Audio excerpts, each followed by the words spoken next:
नमस्कार दोस्तों, स्वागत है आप सभी का मेरे YouTube चैनल स्टेनो गुरु शिवा में। दोस्तों शुरू करते हैं आज की डिक्टेशन। संपादकीय गति लेखन संख्या 153। गति 80 शब्द प्रति मिनट। स्टार्ट। भारत और अमेरिका के बीच पिछले महीने जिस अंतरिम व्यापार समझौते पर सहमति बनी थी उसे लेकर कई तरह की दुविधाएं थीं और कुछ शर्तें पहले ही सवालों के घेरे में थीं। अमेरिका की ओर से जिस ढांचे में शुल्क दरें तय करने की बात कही गई थी उसे भारत के लिहाज से घाटे का सौदा माना जा रहा था।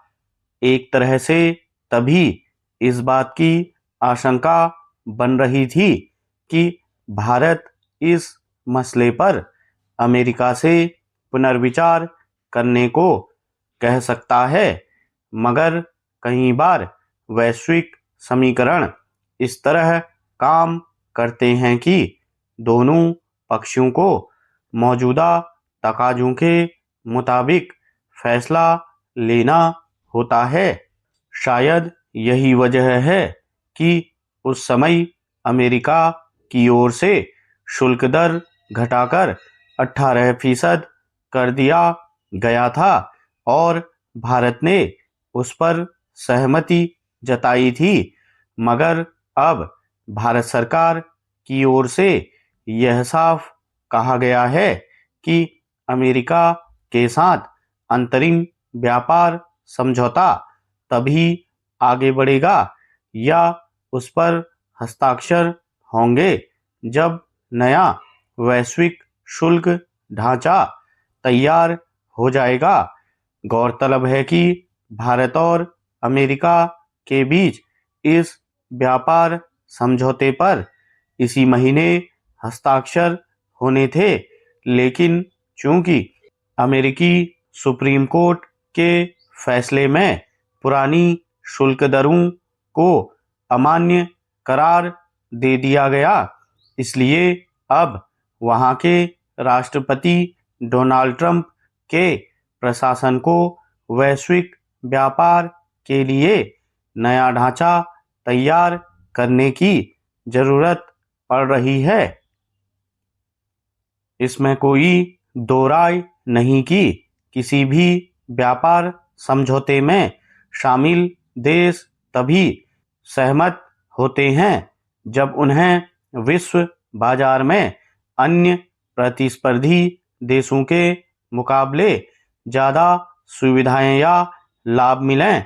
मगर पिछले महीने अमेरिका के साथ जिन परिस्थितियों में व्यापार समझौते पर बात आगे बढ़ी थी उसे भारत के लिहाज से अनुकूल नहीं कहा जा सकता था।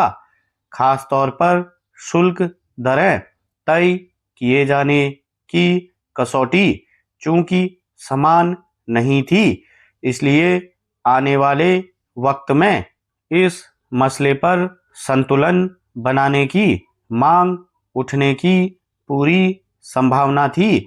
इसके अलावा खुद अमेरिका के सुप्रीम कोर्ट ने ट्रंप प्रशासन के शुल्क दरों के ढांचे को कटघरे में खड़ा कर दिया।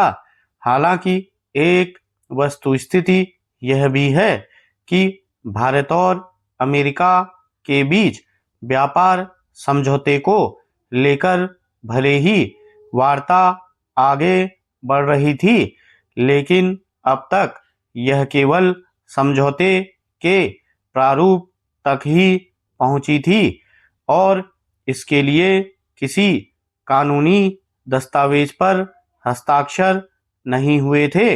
यानी कहा जा सकता है कि भारत के पास फिलहाल नई परिस्थितियों में अपने हित के मद्देनजर समझौते के प्रारूप में बदलाव करने की गुंजाइश बाकी है। स्टॉप।